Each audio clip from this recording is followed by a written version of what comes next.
Ser podcast. Las 7 de hoy por hoy. Ser podcast. Hola, buenos días. Los pasajeros de al menos 8 trenes de media y larga distancia que han permanecido parados en las vías en Sevilla durante varias horas por una incidencia en una catenaria han empezado a llegar a sus destinos en las últimas horas. Ha sido hacia la 1 de la madrugada cuando se ha restablecido la circulación de esos trenes, aunque muchos pasajeros se quejan de nuevo de la falta de información por parte de Renfe y esperas de más de 10 horas sin comida a bordo, según han ido contando en sus propios testimonios.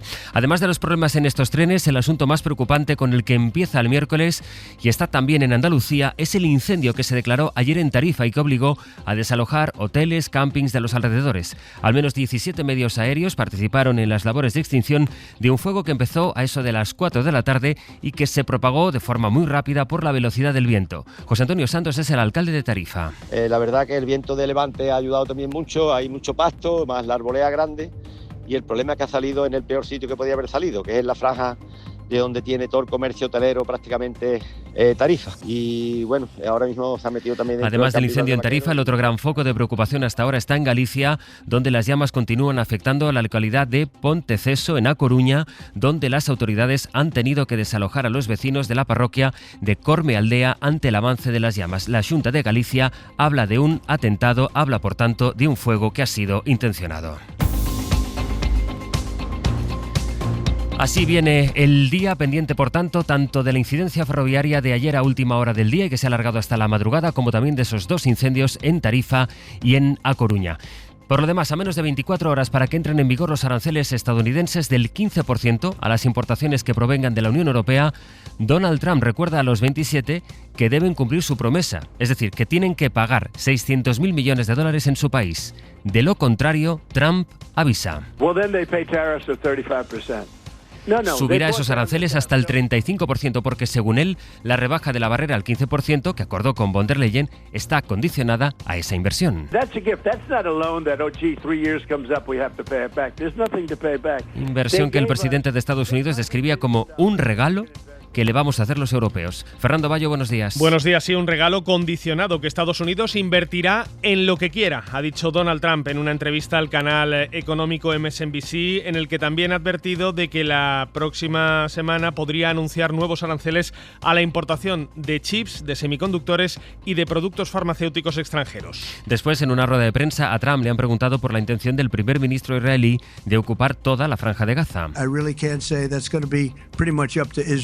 No le puedo decir. Eso dependerá principalmente de Israel, ha respondido Trump, evitando así confirmar si apoya o si se opone a ese plan de ocupación total de la franja que Benjamin Netanyahu tiene previsto anunciar esta misma semana, a pesar de la oposición de varios de sus generales.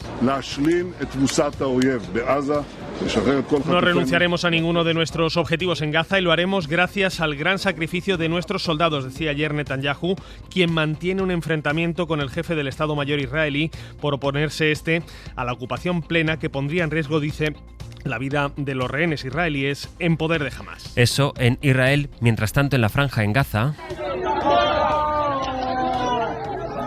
cerca de 90 personas murieron ayer martes víctimas de los disparos de las fuerzas israelíes. De ellos, 63 eran palestinos que acudían a los puntos de reparto de comida. A todas estas muertes se suman otros 20 fallecidos esta madrugada después de que un camión cargado de ayuda humanitaria y comida haya volcado sobre decenas de personas hambrientas que esperaban a recibir esa ayuda en el centro de la franja. Un accidente del que las autoridades palestinas responsabilizan al ejército israelí porque, dicen, son sus disparos los que provocan el caos en las colas de reparto de ayuda humanitaria. 20 muertos en estas últimas horas, esta misma noche, porque ha volcado sobre ellos el camión al que acudía gente hambrienta a intentar conseguir un poco de comida. Es miércoles, es 6 de agosto. Los planes de Netanyahu de ocupar totalmente la franja, que podrían concretarse hoy, después de la reunión del primer ministro con sus generales, han centrado buena parte de las intervenciones en la reunión urgente del Consejo de Seguridad de la ONU, celebrada hace unas horas apenas en Nueva York. Una reunión convocada por petición del embajador de Israel para tratar la situación de los rehenes en poder de Hamás, pero en la que, como dices, no se ha pasado por alto la situación humanitaria en la franja de Gaza y esos planes militares de Netanyahu. Desde Nueva York, Leire Santos. Naciones Unidas califica de profundamente alarmante alarmantes los posibles planes de Israel hacia una ocupación total de la Franja de Gaza en caso de confirmarse. En la reunión del Consejo de Seguridad de la ONU, que ha tenido lugar este martes aquí en Nueva York, el subsecretario general Miroslav Yenka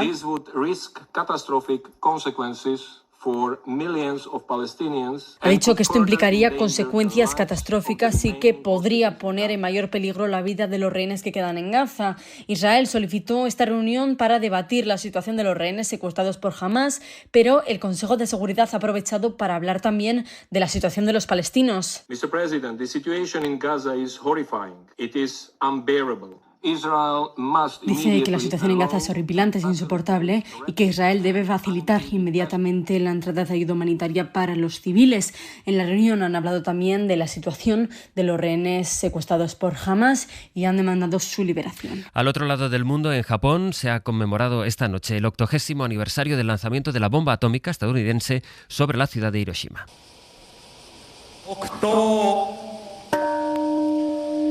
Y allí ha sonado una vez más la campana de la paz en recuerdo de las más de 200.000 víctimas mortales que las bombas nucleares dejaron en esa ciudad el 6 de agosto de 1945 y 3 días después en la ciudad de Nagasaki. La misión de Japón es liderar los esfuerzos hacia un mundo libre de armas nucleares, es lo que ha dicho el primer ministro japonés en esa ceremonia en Hiroshima, que ha tenido todo el peso simbólico y también histórico en este aniversario. 80 años hace, porque todavía hoy, existen en el mundo muchas más bombas atómicas y en poder de muchos más actores que hace 8 décadas. Antonio Martín. Actualmente hay algo más de 12.000 bombas nucleares en el mundo, el 90% de las cuales está en manos de Estados Unidos o de Rusia. Son los dos grandes poseedores, aunque también las tienen países cuya política exterior es muy inestable, como India o Pakistán. Se habla públicamente de usar o no el armamento nuclear, algo que era impensable. Donald Trump ha comparado el bombardeo de Hiroshima con los recientes ataques de Estados Unidos sobre Irán. Ha enviado submarinos nucleares a las cercanías de Rusia y Moscú, por su parte, ha dejado de cumplir la moratoria para no fabricar más misiles nucleares de corto y medio alcance, moratoria que, por cierto, Estados Unidos incumple desde hace 6 años. Un escenario sobre el que recientemente avisaba el director del principal órgano investigador de este tipo de armas en el mundo, del SIPRI, que ha estado de visita en Toledo. More nuclear weapons do not equate to more deterrent effect. Tener más armas nucleares no implica más disuasión o más seguridad.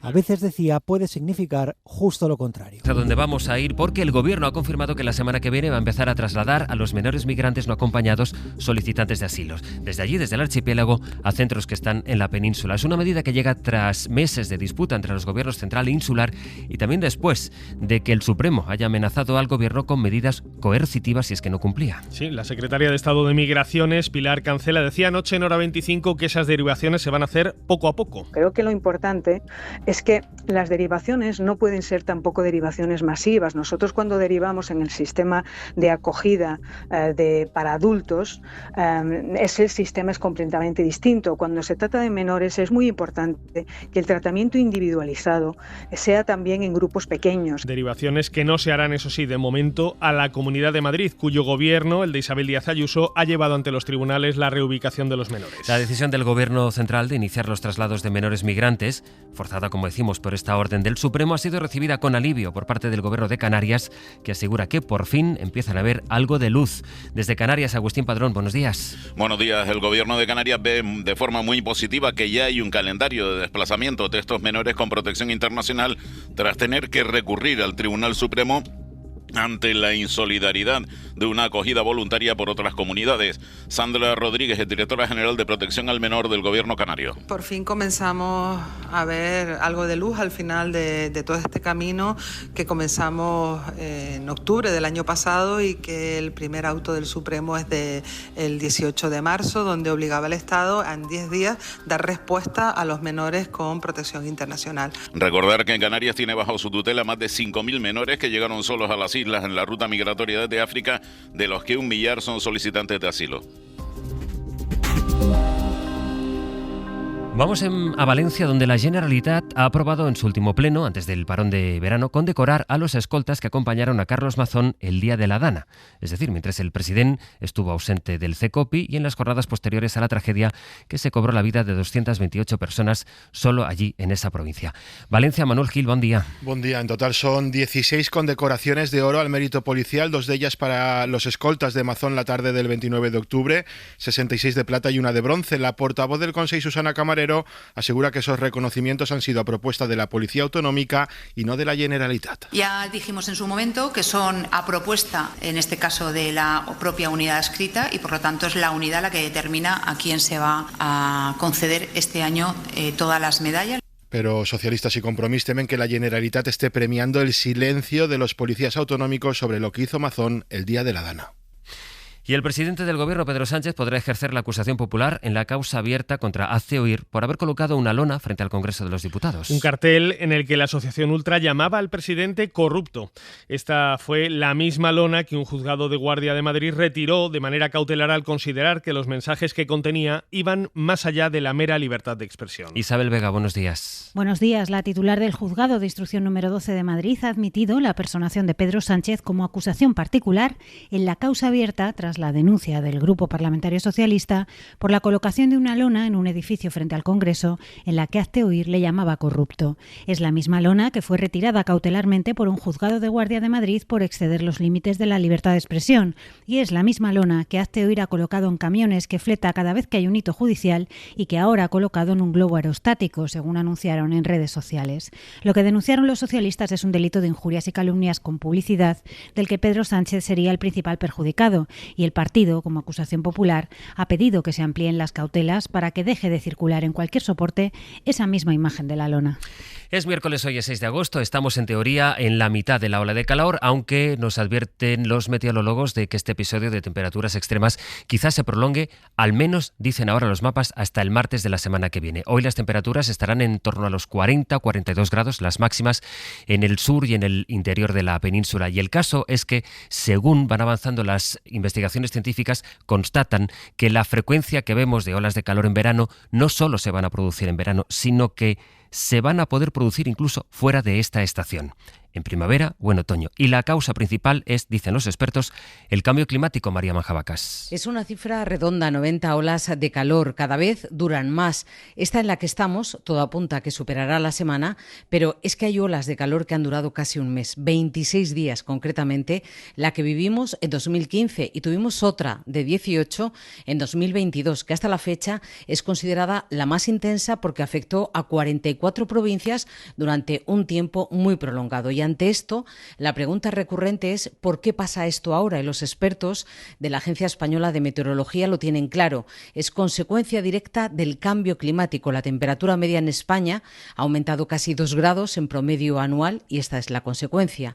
Además, otro dato significativo es que hay olas de calor en meses no tradicionales de verano, como la que recientemente hemos sufrido en junio, cuando todavía era primavera. Momento de saludar ahora en Extremadura a Maite Carrasco. Hola Maite, buenos días. Hola, buenos días. Y en Galicia, Lara Salgado, bo día. ¿Qué tal, bo día? Vamos a empezar contigo, Lara, con esta historia de que alguien robó un coche y acabó escondido en un seto de la policía. Sí, sin éxito, todo hay que decirlo. Es lo que le ha sucedido a un joven de 24 años de Lugo, al que le pareció una muy buena idea robar un coche después de consumir alcohol y drogas. Después de una noche de fiesta en Lugo, su propietaria salió a hacer un recado y cuando volvió el vehículo ya no estaba aparcado donde lo había dejado porque se lo había llevado este chico que además de todo no tenía carnet de conducir. Y debe ser por eso que no se sabía las normas de circulación y se metió por una calle en sentido contrario. Fue entonces cuando la policía local le dio el alto, una indicación a la que hizo caso omiso. Las fuerzas del orden iniciaron una persecución que continuó después a pie cuando el joven se cansó, abandonó el vehículo y trató de esconderse de la policía tras unos setos.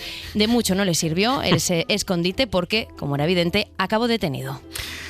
En fin, un despiste con el navegador ha causado un accidente, ya que estamos hablando de incidentes viales, por llamarlo así, bajo la pasarela del tren de Badajoz, y la empresa responsable del camión, Maite, se lo ha tomado con bastante humor. Sí, el conductor del camión siguió las indicaciones del GPS, no prestó atención a las señalizaciones y terminó atascado en el paso bajo las vías y con el vehículo además incendiado.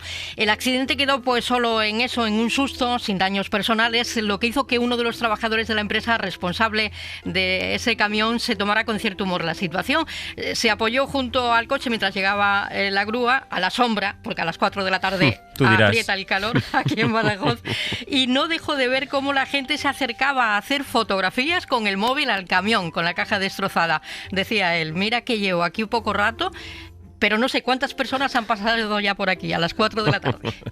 La propuesta pionera de la Ribeira Sacra, Lara, que va a empezar a utilizar drones para recoger el vino. Sí, en plena época de maduración de la uva, que es este mes de agosto, para preparar el terreno para la vendimia ya en septiembre, en la Ribeira Sacra han presentado una propuesta que es además única en España y les va a permitir ser más competitivos. Y es que el hecho de que las vides estén en bancales con tanta inclinación hace muy difícil, dificulta muchísimo las labores de recogida. Por eso han presentado una plataforma para que con el uso de drones se puedan realizar estas tareas. Pues sacar incluso a colleitas de alguna zona que é bastante inaccesible, sacar a propia vendimia desa zona con drones, pero que pode valer para calquer outro actor, como pode ser pues servicios antiincendios o... Antonio Lombardía es el responsable del Consejo Regulador. Junto a esto se plantea la identificación de otras necesidades de la zona, por ejemplo, lo escuchábamos, la vigilancia de los montes para evitar también incendios forestales. Oye, Maite, ¿qué ha pasado con una broma que parece que se ha ido de las manos por un concierto de Aitana que no era, un falso concierto que ha revolucionado a los más jóvenes ahí en Badajoz? Sí, todo comenzó en la red social X. Una cuenta anónima publicaba un cartel con las fechas en las que supuestamente la cantante daría concierto en 2026. Una confusión que parte de la alta calidad y el detalle con el que estaba creada esa imagen. Podía parecer perfectamente un cartel promocional real. Según la información, el 16 de mayo de 2026, la cantante catalana haría parada en el Estadio Nuevo Vivero de Badajoz. Esto, por supuesto, despertó el interés de centenares de fans. Rápidamente se pusieron en marcha para saber si las entradas estaban a la venta, pero nada, ni en página web ni en redes sociales no se anunciaba ese concierto de Aitana. Así que nada. La importancia de andarse con ojo, desde luego. Maite, Lara, que tengáis un buen día. Igualmente. Adiós. Con nuestra recomendación cultural para hoy, Pepa Blanes nos sugiere una serie que retrata el paso del tiempo por un grupo de amigos de la comunidad LGTBI en el Madrid de los 2000 y que lleva la firma de Javier Calvo y de Javier Ambrosi como productores. La recomendación de hoy es para vivir una buena dosis de petardeo, de casi karaoke, pero también para darnos cuenta de cómo ha cambiado España desde los años 2000 hasta ahora en términos de diversidad. Hace 10 años, alguno de mis maricones estaría aquí a mi lado, acompañándome en el velatorio de mi padre. La serie Mariliendre, producida por Javi Calvo y Javier Ambrosi, cuenta las vidas de un grupo de amigos LGTBIQ, de jóvenes en Chueca y de cómo la edad acaba cambiándolos a todos, pero también reivindica la figura, a veces denostada, de la Mariliendre. ¿Y quién me acompaña a mí ahora? Pues nadie, chico, nadie. Ya no hay ni un solo gay que me sujete el bolso para mear o que me pinte la raya del ojo en los baños de una discoteca. Esa chica que acompañaba a un grupo de chicos gays y que se lo pasa mejor en el Why Not, un garito del barrio madrileño, que en Pachá. Blanca Martín Rodrigo y Carlos González son dos de los protagonistas que cantan y bailan al ritmo de temas pop de estas últimas décadas, como Chenoa, Alaska o Soraya, y que demuestran que la diversidad es lo mejor que ha pasado al audiovisual español. Para no perderte ningún episodio, síguenos en la aplicación o la web de la SER, Podium Podcast o tu plataforma de audio favorita.